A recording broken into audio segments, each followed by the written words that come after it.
Om Namo Bhagavate Vasudevaya. Om Namo Bhagavate Vasudevaya. Narayanam Namaskritya Naram Chaiva Narottamam Devim Saraswatim Vyasam Tato Jaya Mudiraye Ashtaprayeshu Bhadreshu Nityam Bhagavata Sevaya Bhagavate Uttama Bhaktir Bhavati Naishtaki Krishnaya Vasudevaya Devaki Nandanaya Cha Nandagopakumaraya Govindaya Namo Namaha. So we are reading from Srimad Bhagavatam, Canto 4, chapter number 28. Puranjana becomes a woman in the next life.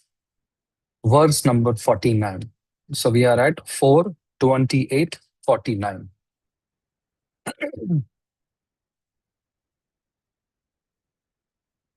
The verse says, Evam vilapanti bala vipaneno gatapatim patita padayor bharatu rudatyashravani avartayat.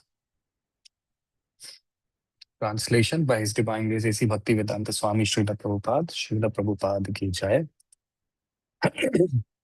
That most obedient wife thus fell down at the feet of her dead husband and began to cry pitifully in that solitary forest. Thus, tears rolled down from her eyes. Purport. Just as the devoted wife becomes afflicted at the passing away of her husband, when a spiritual master passes away, the disciple becomes similarly bereaved. Om Agyantimirandasya Gyananjana Shalakaya Chakshurunmilitam Yena Tasmai Shri Gurave Namaha. Namam Vishnupadaya Krishna Prishthaya Bhutale Srimate Bhakti Vedanta Swami Niti Namine. Namaste Saraswati Deve Gauravani Pracharine Nirvishesha Shunyavadi Paschatya Deshatarine. Jai Shri Krishna Chaitanya Prabhu Nityananda Shri Advaita Gadadhar Shri Vasadi Gaura Bhaktavinda. Hare Krishna Krishna Krishna Hare Hare. Hare Rama Rama Rama Hare Hare. Hare Krishna. Seeking the blessings of all the assembled Vaishnavas here online and devotees sitting in the temple hall. Please bless me so I can share something for my benefit and to glorify Krishna, following in the footsteps of Srila Prabhupada and all our previous acharyas. So, again, reciting the shloka, Canto 4, chapter 28, verse 49. Evam vilapanti bala vipaneno gatapatim patitapadayur bhartu rudatyashruni avatyat. And translation, that most beloved wife thus fell at the feet of her dead husband and began to cry pitifully in that solitary forest. Thus the tears rolled down from her eyes. And purport. Just as a devoted wife becomes afflicted with the passing away of her husband, when a spiritual master passes away, the disciple becomes similarly bereaved. So we are in this section in the life of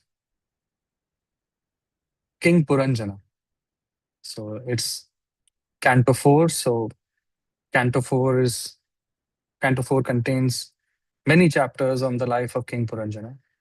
And just I think most of you may be aware of King Puranjana and who he was, but it's not directly related with the class, but I thought that I'll just give some context that he was a great king who was searching a place to enjoy his life. Then he finds a beautiful city with 9 gates. And in that city, he meets a very charming queen. He married her and became completely absorbed in enjoying life, the city, family life, all sorts of material enjoyment. He totally forgot who he really was before he was searching for this city. And he also lost all his connection with his best friend. And because of this attachment, when he dies, he's born as a woman, as a princess in his next life. So later, uh, we see there are chapters of like spiritual instruction where he realizes his true identity. So without beating around the bush, Puranjan is basically symbolic of us, you, all, and me, the conditioned soul. The nine-gated city is the human body because we have nine openings. The queen is our mind and intelligence, basically the intelligence I will focus. The best friend this person forgot is a super soul. Enjoying the city was enjoying material life. He died because of old age and death, which we all also die with, mostly, generally, which basically is inevitable time. The time is the biggest killer. And then he's reborn, which shows the cycle of reincarnation.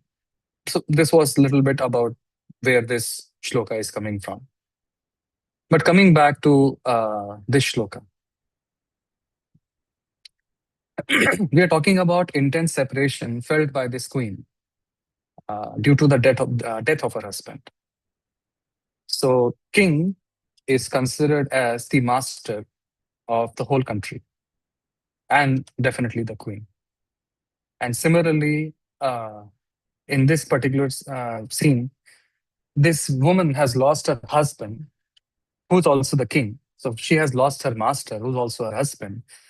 So it is very similar to what a disciple feels for the spiritual master. Spiritual master is the master.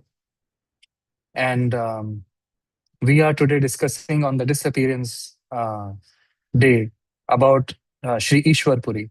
So I found that this verse would be nice because um, Srila Prabhupada, through these wonderful explanation, is teaching us very carefully on what are the etiquettes, how we should behave, how we should love our spiritual master, both in spiritual master's presence as well as his separation. So now focusing on Ishwar Puri. But before we go to Ishwar Puri, we have to talk about his most brilliant disciple, Sri Chaitanya Mahaprabhu.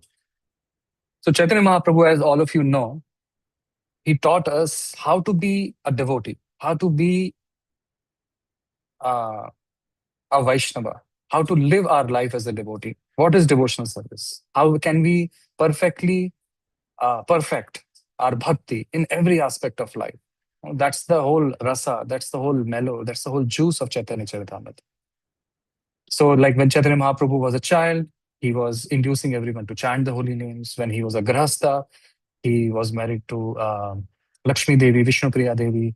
So we see that how when later when he was with Vishnu Priya Devi, he would invite devotees at his home. He would arrange sanghas. He would serve the devotees, great souls. So two of them were constantly absorbed, both the husband and the wife, in serving the devotees and serving the order of the spiritual master. And that was the main thing for them, that how can we please our spiritual master, how we can serve our spiritual master. And then when Chaitanya Mahaprabhu takes sannyas, he shows perfectly how a sannyasi should live in Krishna consciousness. So, Chaitanya Mahaprabhu all through his life has taught us how to be a devotee in whichever ashram we are. So,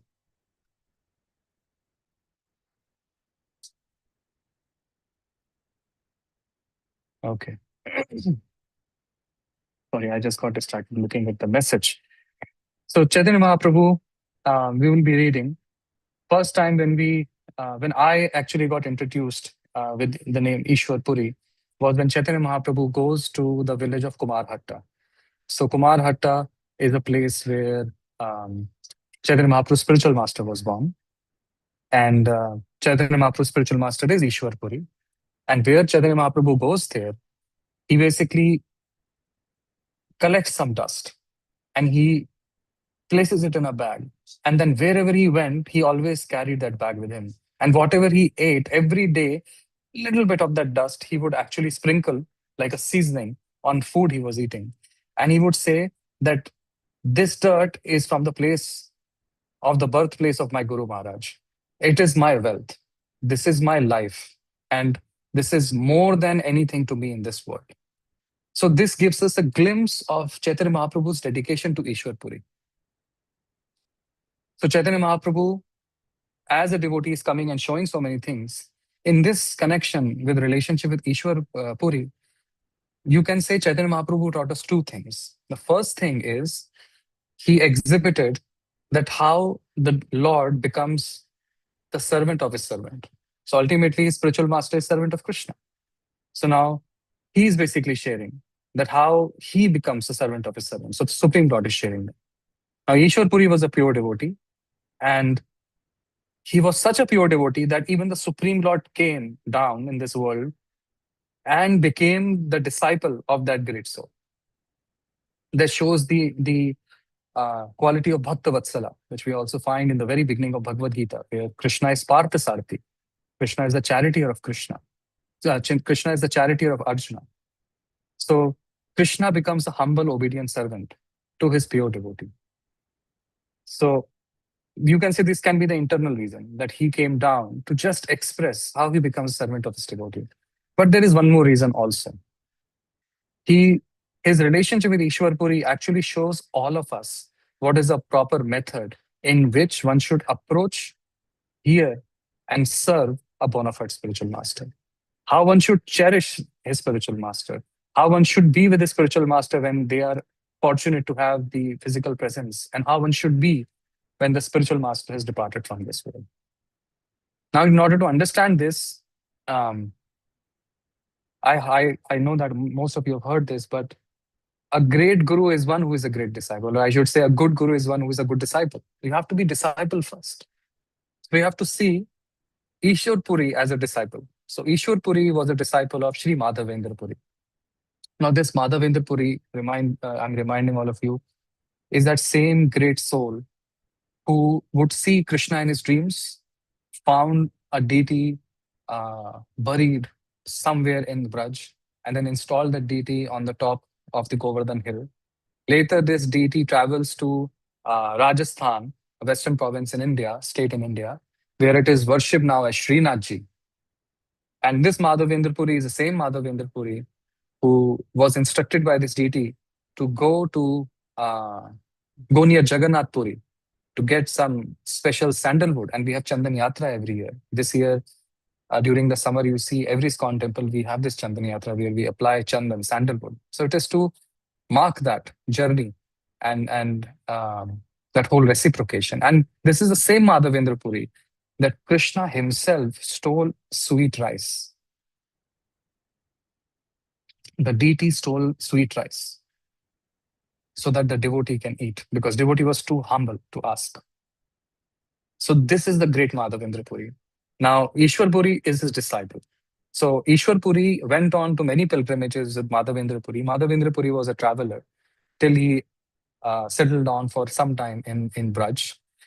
And in this pilgrimage, Madhavendra Puri served him, saw how a devotee is, how a devotee lives his life. In Chaitanya Bhagavat, Vrindavan Das Thakur writes that Madhavendra Puri met Lord Nityanand Prabhu somewhere in the western provinces. Some people say he met somewhere in the state of Maharashtra.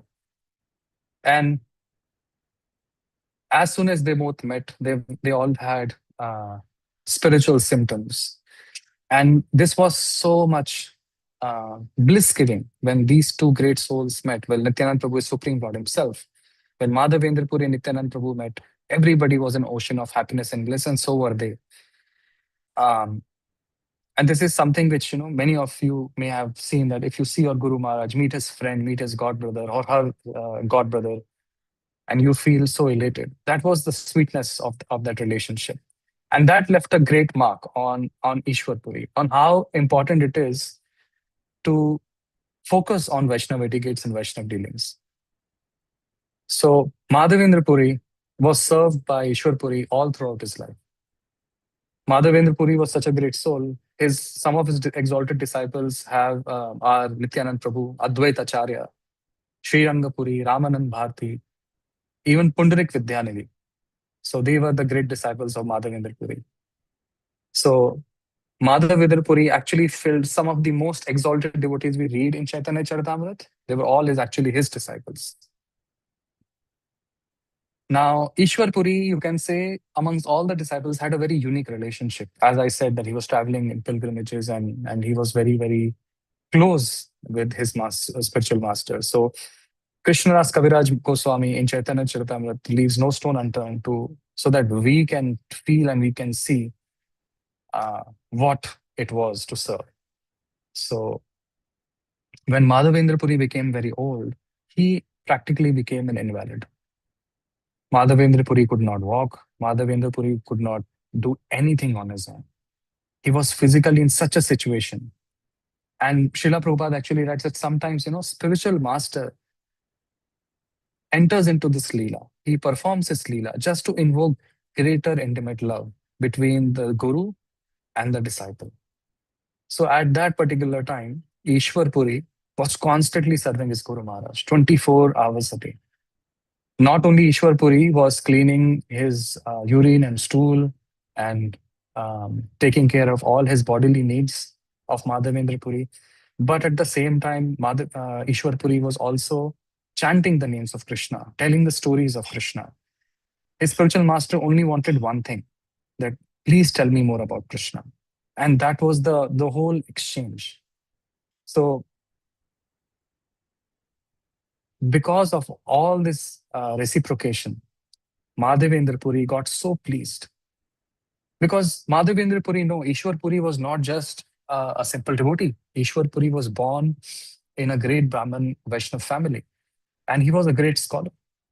He was learned in all aspects of Vaishnav literature. He was a great preacher. And when he was with the spiritual master, he left everything and he was just with the spiritual master to perform the most menial services, which are possible humanly. So Madhavendra Puri, being pleased, gave the benediction to Ishwar Puri that may you become so empowered, may you feel so much love of Krishna that may Krishna never leave you. May Krishna, may you become the great devotee of Krishna. May Lord Krishna always bless you. And that's the benediction he was giving. That may you be a great devotee. May you always be immersed in love of Krishna. May you be a great devotee. And by that blessing, we see that how Ishwar Puri got so empowered. The Supreme Lord himself came to honor such a great soul and became his disciple. So here when we see what one should do with spiritual master. So we were seeing that. Now on the other side, there was another disciple of Madhavendra Puri. His name was Ramachandra Puri. Now Ramachandra Puri, also a disciple, present at the same time when Madhavendra Puri was very invalid and disappearing from this world. So Madhavendra Puri would say, why are you always in so much agony? Why are you crying? Why are you always talking about Krishna and so much separation? So Madhavendra Puri actually can be considered as one of the first acharyas in our sampradaya who basically revealed and showed the symptoms of how one can be a devotee and practice a mode of separation with Krishna. So looking at that, Ramchandra Puri would really criticize.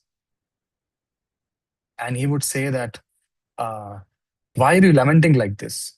You are so advanced. You say you are very pure. Are you pure? You should be peaceful. This is a time of death. Meditate on the impersonal form of the Lord. Meditate on Brahma. Now, as soon as the devotee who is in love with the form of Krishna, who is in love with Krishna, hears something like this, it's like big insult. So this was happening a lot, to the point that Madhavendra Puri finally said that, please leave me alone, you get out. And that's when Ramachandra Puri basically leaves. Because for a pure devotee, even if pure devotee is in hell, if pure devotee can remember Krishna, that is the best possible thing a devotee can actually have. Because remember Krishna is the presence of Krishna. So he told him, get out. And the Guru says, I do not want to see your face. You are condemned. And he told him that I'm asking for Krishna in the last moments of my life. I'm trying to remember Krishna. I'm trying not to forget his form. And you are asking me to basically just meditate. So in this way, Ramchandra Puri offended his spiritual master, and he lost all his good qualities. So when we offend a great devotee, we lose all our good qualities. And what happens when one loses the grace of all good qualities? That people, or in this case, Ramachandra Puri, became inclined to find fault with others, to indulge in fault finding gossip. So there is this pleasure where Ramchandra started deriving in criticizing the devotees of the Lord. So although he himself is a devotee, he moves in devotee crowds and he would just criticize for anything and everything. And one of the times I was hearing my Guru Maharaj, and my Guru Maharaj was saying that we can see and we can understand if one is critical of the Vaishnavas, then that means one has lost the mercy of the spiritual master. So one of the example I'll give of his fault finding was wherever he would go, he would ask the people, devotees, to eat more and eat more. And if they would eat more, he would criticize them. See, sense gratifier, you can't even control your belly. Just eating, eating, and eating. So first he would say that you eat more, and then he would basically criticize in all possible ways. So this we also see that how he criticizes Chaitanya Mahaprabhu also later. But Chaitanya Mahaprabhu uh, did not criticize him back. Chaitanya Mahaprabhu always stayed humble. And he said that because Ramchandra Puri is the god brother of my Guru Maharaj, Ishwar Puri, so I do not have the right. So this also shows that a devotee should be very careful in entering into any kind of situation like this. So coming back to Madhavendra Puri, so like this, Madhavendra Puri um, basically through his passing taught us the lesson that if one can simply humbly serve one's spiritual master, then one can get Lord Krishna himself as one's disciple. And if one basically offends one's spiritual master or other devotees, then what happens? That how one basically gets attached to uh, material life and false pride. Now, Ishwar Puri later comes to Navadip Dham, and he stays in Navadip Dham in the house of Gopinath Acharya. He goes and one day meets Advaita Acharya, and there Advaita Acharya is looking at him. So looking at Madhavendra Puri that time, the way he came, he was not looking something very fancy that everyone would like, oh, this is a great soul. He was looking very shabby, like a homeless person. And when Advaita Acharya sees him, Advaita Acharya uh, first stared at him again and again, and he was thinking who this person is. Looks like he's a Vaishnava, he looks like he's a sannyasi, but he didn't know. So he asked basically, Ishwar Puri, who are you? What is your name? And Ishwar Puri said, I'm the lowest amongst the lowest Shudras, and I've come here to take shelter of your lotus feet. So this shows the mood of the humility or mood of humility of Ishwar Puri. And when this was heard, there was another devotee nearby. His name was Mukunda. Mukunda was considered as one of the great empowered kirtaniyas of that time. He started singing in Advaita Acharya's home. And Ishwar Puri immediately started exhibiting divine um, symptoms. Because of these symptoms, uh, he was immediately began to cry and dance, and there was so much ecstatic love. And Advaita Acharya saw this, and Advaita Acharya knew that who Ishwar Puri was, and he recognized him. During the same time, Ishwar Puri meets Nimai Pandit, and this meeting happens at the bank of Ganga, where Ishwar Puri is so attracted by the beauty of Chaitanya Mahaprabhu, and he asked him, "What is your name?" And he said, "What do you teach?" And because Nimai Pandit was followed by his students, as Nimai Pandit was a Sanskrit scholar and teacher at that time. So Ishwar Puri and they met on the bank of Ganga, and then they had this conversation. And when Nimai Pandit says, my name is Nimai Pandit, and he says, oh, you are the great Nimai Pandit that all the people are so scared of. You are so scholarly. And Chaitanya Mahaprabhu was, with great humility, he was like, no, I'm just a fool. I'm just a simple teacher. And that's how their relationship began. And Chaitanya Mahaprabhu then invites Ishwar Puri to come home, where Sachi Mata brought the food, and Nimai Pandit personally served Ishwar Puri to his fullest satisfaction. And then they discussed about Krishna for many hours, many hours. And during this period also, Ishwar Puri then started giving evening classes at Advaita Acharya's place, at sometimes Gopinath Acharya's place. And his favorite disciple was Gadadhar Pandit, actually, Ishwar Puri's. So this whole thing was going on, and he was sharing Krishna's pastimes. And uh, he was writing a book at that time, Ishwar Puri, known as Krishna Leelamrit. And then one day, Chaitanya Mahaprabhu would also join, and then he started coming regularly. And that time, Ishwar Puri said, "Can you please edit my book? It is filled with mistakes, and you are such an expert. You're such an expert in language and grammar. I can't edit my own books, and I do not understand language that well." And Chaitanya Mahaprabhu said, like, whatever a devotee writes, how can I edit, or how can I do anything? And like that, he again insisted. So Chaitanya Mahaprabhu uh, looked at the writing. And one of the days, he actually told uh, Ishwar Puri that, "I think one of the words you have written doesn't look right." And because we don't have time, so I'll not go into the word and the details of it. But Ishwar Puri just heard. And this all was happened in the class, actually. This happened publicly. And then later, Ishwar Puri privately told Chaitanya Mahaprabhu, "I think, my dear Nimai Pandit, actually the word is correct." And then he explained. And there is no reason to change it. And you are wrong in order to, you are finding this. So this is Nimai Pandit, who completely annihilated Keshav Kashmiri. This is the Nimai Pandit that scholars from other towns and even other provinces have heard of. He was feared by so many scholars.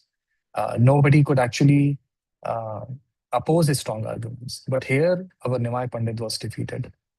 So undefeatable Nimai Pandit got defeated. And he accepted that very gracefully. So after this whole Leela, and Ishwar Puri leaves uh, Navadvip, and Ishwar Puri is now somewhere in Gaya. And then Chaitanya Mahaprabhu takes the journey to go to Gaya to offer Pinda for his departed father. And that is the first place where Chaitanya Mahaprabhu started to exhibit divine, uh, his divine Leela, a glimpse, a teaser of it. Because when he goes to see in Gaya, there you'll find the footprints of Lord Vishnu. And there are devotees who are always chanting and meditating on Lord Vishnu's lotus feet. The feet, which are the cure of everything in life. It's that word Pada Sevanam, which we get in 9 ways of devotional service. You can literally actually do Pada Sevanam there. So how even Lakshmi feels that this is life and soul, how Lord Shiva is wanting to worship the lotus feet of Lord Vishnu, and how Ganga is coming from the lotus feet of Lord Vishnu, how Bali Maharaj ultimately found the ultimate shelter he was looking for at the feet of Lord Vishnu. So whole thing is being discussed, and Chaitanya Mahaprabhu heard these prayers for the first time, and he openly revealed his ecstasy of love of God. And in the mood of devotee, so tears were flowing down, uh, and he just, his hairs were standing on end, his body was trembling, his limbs were trembling. And that is the time when Ishwar Puri again appeared, and Ishwar Puri embraced him, and they both started drenching each other in each other's love and tears of affection. And that is a whole section where Ishwar Puri then meets with Chaitanya Mahaprabhu, and then Chaitanya Mahaprabhu stays in Gaya for some time. And then one of the days, Ishwar Puri comes at his home, Chaitanya Mahaprabhu serves him. Another time, um, Chaitanya Mahaprabhu actually approaches Ishwar Puri and asks him to give me diksha, to give me initiation. And through all these things, we just see that how Chaitanya Mahaprabhu was always trying to be the servant of the servant of the servant of the servant. Gopi Bhattur Padakamaleo Das Das Das Das. And it was a message of his life, and it was also a very big thing when he was meeting with Ishwar Puri. So after he took initiation, he completely exhibited what we read in the Bhagavad Gita, Tadvidi Pranipatena Pariprashnena Seva. So he was humble, and he approached Ishwar Puri with a lot of submissiveness. He heard every single thing his spiritual master had to say. And this is the place where, after receiving the Gopal mantra, he got initiated. He wanted to run to Mathura, and then he heard an Akashvani, a divine voice, that not now is not the time. You should go to Navadvip, start the Sankirtan movement there. And then Chaitanya Mahaprabhu comes back. But through this whole interaction with Ishwar Puri, we basically realize that um, how Chaitanya Mahaprabhu really was always looking to serve Ishwar Puri. And although he was so qualified, and although Chaitanya Mahaprabhu, being the Supreme Lord, he could have chosen Madhavendra Puri to be his guru. He could have chosen any other Acharya, but he chose Ishwar Puri because Ishwar Puri was such a dedicated disciple of his guru. So uh, there are many other interactions. And later, even when Ishwar Puri departs, then Govinda comes to Jagannath Puri. Chaitanya Mahaprabhu is a sannyasi. There is also a whole interaction between Chaitanya Mahaprabhu and Sarvabhauma Bhattacharya. And there are questions on Ishwar Puri and how Chaitanya Mahaprabhu basically talks about it. And he establishes Vaishnava etiquette, that how Vaishnavas, it doesn't matter what's one's social status is, it doesn't matter what's one upbringing is, what is the baggage one is carrying in his life or her life, or what family, caste, creed, color, it doesn't matter. And he said, this is what I learned from my Guru Maharaj, Ishwar Puri. And he tells this to Sarvabhauma Bhattacharya. So Chaitanya Mahaprabhu established that the eternal truth is that we are the servant of the servant of the servant of the Lord. And to the degree we capture this spirit, without any prestige, without any desire for power or influence over others, or any other alternative thing which we are thinking, then is the only way we can actually cultivate the real love of Krishna. Otherwise, we may do bhakti, but our bhakti lata beach will not grow more. And we'll just give water through these anarthas to the various weeds which are growing in our heart. And I can end now, or I can quickly, in 1 minute, read something. Okay, let me read. So this is from Chaitanya Charitamrit, Adi Leela, chapter 9, verse 11. So it is 9:11, but it is Adi Leela, Chaitanya Charitamrit. Okay. Shri Ishvara Puri Rupe Ankura Pushta Haila Apa Chaitanya Mali Skandha Upajila. Translation by Divine Grace Srila Prabhupada. The seed of devotional service next fructified in the form of Shri Ishwar Puri. And then Gardner himself, Chaitanya Mahaprabhu, became the main trunk of the tree of devotional service. Purport. Srila Bhakti Siddhanta Saraswati Thakur writes in his Anubhashya, Shri Ishwar Puri was a resident of Kumarhatta, where there is now a railroad station known as Kamarhatta. Nearby, there's another station known as Halisahara, which belongs to railways, Eastern Railway. Ishwar Puri appeared in a Brahmin family and was the most beloved disciple of Madhavendra Puri. In the last portion of Chaitanya Charitamrita, Ante Leela, and this is all quoted in the purport, 8:28 to 31. Then there are shlokas. Bengali, Ishwar Puri Goswami Kare Shripada Sevana Swahaste Kare Namala Mutradhi Marjana. So at the last stage of his life, Madhavendra Puri became an invalid and was completely unable to move. And Ishwar Puri so completely engaged himself in the service, and he personally cleaned up his stool and urine, always chanting the Hare Krishna Mahamantra and reminding Sri Madhavendra Puri about the pastimes of Lord Krishna in the last stage of his life. Ishwar Puri gave the best service among his disciples. Thus, Madhavendra Puri, being very pleased with him, blessed him, saying, "My dear boy, I can only pray to Krishna that he will be pleased with you." Thus, Ishwar Puri, by the grace of his spiritual master, Madhavendra Puri, became a great devotee in the ocean of love of Godhead. Chakravarti Thakur, Vishnu Chakravarti states in Gurvashtaka, Yasya prasadat bhagavat prasado, Yasya prasada nagati kutopi. By the mercy of the spiritual master, one is blessed by the mercy of Krishna. And without the grace of the spiritual master, one cannot make any advancement. It is by the mercy of the spiritual master that one becomes perfect, as vividly exemplified here. A Vaishnava is always protected by the Supreme Lord.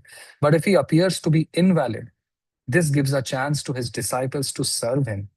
Ishwar Puri pleased his spiritual master by service, by the blessings of spiritual master. He became such a great personality that Lord Chaitanya Mahaprabhu accepted him as spiritual master. Srila Ishwar Puri was spiritual master of Chaitanya Mahaprabhu, but before initiating Chaitanya, he went to Navadvip, lived for a few months in the house of Gopinath Acharya. At that time, Lord Chaitanya became acquainted with him. It is understood that he served Chaitanya Mahaprabhu by reciting his book, Krishna Leelamrita. To teach others by example how to be faithful disciple of one spiritual master, Chaitanya Mahaprabhu visited the birthplace of Ishwar Puri, Kumar Hatta, and collected some earth from his birthside. This he kept very carefully. He used to eat a small portion of it daily. This is stated in Chaitanya Bhagavatam. It has now become customary for devotees, following the example of Chaitanya Mahaprabhu, to go there and collect some earth from that place. And with this, and one last thing I said, on this special day of disappearance of Sri Ishwar Puri, let us kindly meditate on the lotus feet um, and on the principles given to us by our acharyas, especially our Guru, and and Srila Prabhupada especially, that he has given us on how to perfect our lives by being the servant of the servant of the servant. Thank you very much. Please forgive me. I know I went very fast towards the end, but I hope that you were able to get the gist of what I was trying to say. Thank you, Karuna and Nimai Prabhu. Wonderful, immersive narration. How does that? How does these pastimes? How do they relate to us here and now? How do we emulate them, and how do we take inspiration from them properly, knowing that our gurus, they may be traveling, they may not be, living in one place or where we live. How do we connect with our spiritual master in this day and age, taking inspiration from the narrations? Thank you. So I would just say, Prabhu, that just following in the footsteps of Sri Chaitanya Mahaprabhu, he kept the instructions of Ishwar Puri to his heart wherever he was. Whenever he could meet, it's not that Chaitanya Mahaprabhu is spending every day with his Guru Maharaj. A few months in Navadvip, and he was not a disciple also that time. And then he goes to Gaya, and then that's when he gets initiated. And afterwards, we don't read that Chaitanya Mahaprabhu actually met Ishwar Puri. So when he met him, we see that how he served him, how he served him prasad, how he served him with his words, how he served him with his mind and intelligence, and how he wanted to truly be open to instructions of his Guru. And so that was the time when he was in his presence. You should see Ishwar Puri, how Ishwar Puri was serving his Guru Maharaj so humbly in all possible ways. Now, when Chaitanya Mahaprabhu was not with Ishwar Puri, when he was in separation, so he carried that dirt. So now that dirt, yes, we read in the purport that it's customary and many people take the dirt and all. But taking the dirt is a very humble stance. And basically, this is something to show us that how grounded we should be. What are our roots? How we have learned what we have learned today. Today we might be able to quote philosophy and say shlokas, and we know philosophy and we are devotees, but we should know who we were when we started and who helped us actually, and cultivate that humility. So that dirt is that humility. That if you see any great acharya in this line, I have heard so many great souls in the morning. They hear Prabhupada lectures. Many Prabhupada disciples hear Prabhupada lectures every day.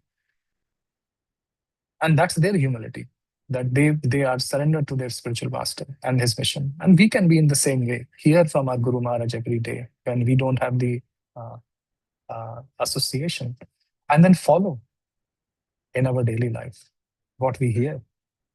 And if you are really sincere, Paramatma would be revealing us more and more divine wisdom on how one should behave, how we should act, and how we can be better as devotees. And also we see how we should behave with one another. How Chaitanya Mahaprabhu dealt with Ramachandra Puri. How we should not do what we read Ramachandra Puri is doing, criticizing devotees, whether it is right or wrong, still, unless it is our adhikar. So these are the few things I think that we can definitely take home. Thank you, Prabhu. Very helpful. Very helpful. Thank you. We should hear, we should carry the mood, and we should treat each other nicely as an offering to our Guru. Thank you. Would anyone else like to speak, dear devotees? Oh, Poppy Mataji has a comment, question. Krishna Daya and Jamuna Jaya. It was Krishna Daya's voice and Jamuna Jaya's smile. No, Jamuna Jaya Mataji can go. Yeah. No, it's okay. He was pointing out Poppy's question in the chat box, but it's 8 o'clock, so the darshan. But beautiful class. I if we have afterglow, I might comment after. Yeah. So let me quickly answer till the time the darshan is opening. I just see the question of Poppy. So healthy humility or Vaishnav humility, true humility basically means that very simple. Krishna is the greatest. I am so dependent on Krishna. And whatever I have today in my life is because of my Guru and Krishna. And we can see this through Tranadapi Sunichena Taropi Sahasrana. So that is a devotional mode. Now devotees can say, I'm not qualified, I'm fallen, Krishna is merciful. But they should not be just mere lip service. This should be coming from the heart. So real humility is to what extent are we serving in the mission of our Guru. Real humility is to what extent genuinely are we serving the devotees. It doesn't mean that we have to be literally a grass on the floor. Anyone can come say anything to us. It is about service. It is about gratitude. It is about cultivating that internal mood that we are dependent on Krishna. We deeply respect everyone. We are steady in our bhakti. That is true humility. So humility here is more about knowing who we truly are rather than just saying the words or just behaving in a certain way. So I hope that answered. That's my simple understanding of humility. That is good humility. And the unhealthy one is we just keep on thinking I'm useless, I cannot serve. And we use these arguments to not take service. Someone comes and gives us service and we say, oh, I should. Okay, the darshan has started. Sorry, I'll stop speaking. So thank you, Karuna. Darshan time, dear devotees, please.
Shri Radha Muridara Gaura Chanjan Sambhagavan ki Shri Prabhupada ki verse speech to our spiritual master of the only way by which we continue pure devotion service.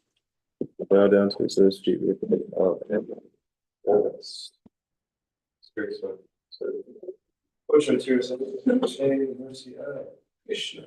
I only wish to have my consciousness purified of the roots emanating from his living time.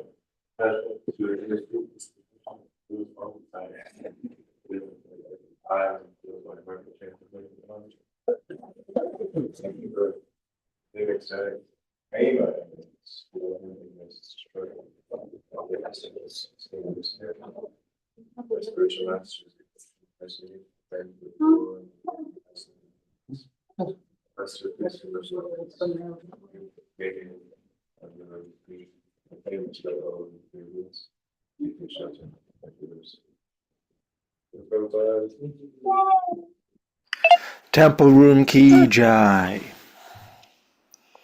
Hare Krishna, welcome to the Afterglow. Karuna, Nimai Prabhu, you have a few minutes to go beyond time with us? Yes, I'm here, Prabhu. Okay. Jamuna Jai, Krishna Daya, Prabhus, are you finished? Yeah. Hare Krishna. Thank you, Karuna, for what a wonderful class. There's two reflections, and then I had a question. One reflection, just when you mentioned that Isvara or his favorite student was Gadadhar Pandit, really struck me because that, of course, is Radharani. So I thought that's interesting that his favorite student was Radha. And then putting Radha's Maharaj, when you said that, he said that if you criticize devotees, you have lost the mercy of your spiritual master. That's such a powerful thing to remember, that criticizing devotees is just a horrible offense. So thank you for reminding us and giving us Radha Maharaj's words to really say it so succinctly. That was really so wonderful. And then I wonder, do you have any details about the actual leaving of, like, when Ishvara left his body, what was happening, like who was there, what was happening, the actual time?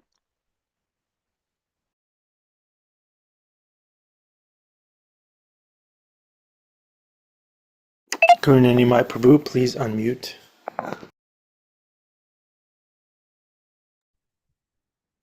Okay, thank you.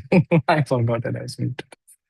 So the disappearance or the leaving of Ishwar Puri is not described in great detail in the text we have in Gaudiya text. As this is as per my understanding. So whatever little we understand is from Chaitanya Charitamrita and Gaudiya biographies. So we do not read much what happens after Chaitanya Mahaprabhu meets Ishwar Puri in Gaya. So Ishwar Puri, actually, it is said that he continued traveling and he continued going to holy places. So we just know that he eventually departed this world peacefully absorbed in devotional remembrance. So that's all we actually know. And if you find, maybe you can ask your Guru Maharaj himself. He's a scholar. He may have some nectar to share with us. But this is my limited understanding, because I also searched on it. There's nothing in, because Chaitanya Charitamrita, Chaitanya Mangal, Chaitanya Bhagavat, they all are around Chaitanya Mahaprabhu ultimately. So we have these characters, but the spin-offs are not discussed in great detail. We have the prequels and the sequels, but we don't know about spin-off. The other characters are not discussed. But if you find something, please share with me, with us. This is my understanding. Thank you, Hazel. I'll ask Maharaj. Thank you. Krishna Daya Prabhu, are you still here? Krishna Daya Prabhu went to work to practice true humility. He's working for Krishna. Okay. Any questions, comments? No? Isaiah Prabhu, Isaiah, check 1, check 2, Annabelle, Sage, Sky, Paw Patrol, please. Nice to see you. Sage, Sky, where are you?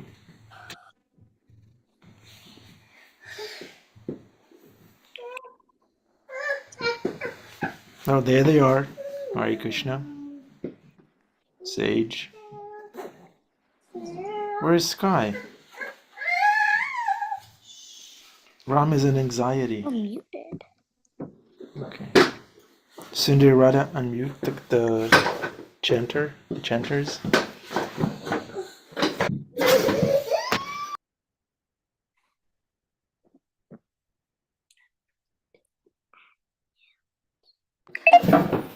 Sky. All right, here she comes. Sorry about that. Sky, Hare Krishna, good morning. All right. It's on Sky. Stop. Sky, stop. Sky's trying to sneak behind me. There's Ram. Hare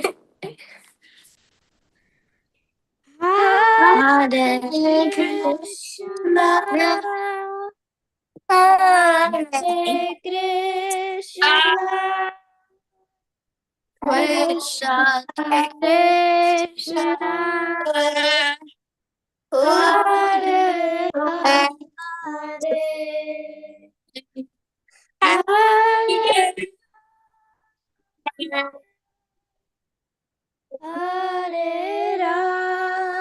Hare Rama, Rama Rama, Hare Hare.